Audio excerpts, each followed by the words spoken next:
Friend, যাই হোক আমার ও মামারও ফ্রেন্ড, আমারও ফ্রেন্ড, সব কিছু আমারই ফ্রেন্ড। তো খুব সুন্দর অসাধারণ জায়গাটা। আর এই যে দেখো, এই যে একটা রাস্তা, দারুণ সুন্দর রাস্তা। চা নিচ্ছি, চা একটু পরে খাবো, দাঁড়াও 1 মিনিট। আর এই যে একটা রাস্তা, দারুণ অসাধারণ। আর একটা রাস্তা দেখাচ্ছে, একদম দারুণ দারুণ দারুণ। এই যে একটা রাস্তা, খুব সুন্দর। এই যে রাস্তা, এই যে একদম 3টে রাস্তা, দারুণ লাগছে, অসাধারণ জায়গাটা। সত্যি এখানে না এলে বুঝতে পারবে না। আর একদম মাথায়, একদম মাথায় দোকানটা, অসাধারণ। আর রোমান্টিক, কিন্তু একদম ফাঁকা, দারুণ লাগছে। এরকম লোকেশনে সত্যি অসাধারণ। আর প্রাকৃতিক সৌন্দর্য কাকে বলে এখানে না আসলে বুঝতে পারবে না। আর প্রাকৃতিক সৌন্দর্য দেখতে গেলে এইসব জায়গায় আসতে হবে।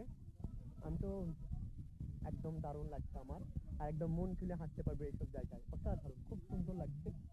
তাই দোকানটা অসাধারণ।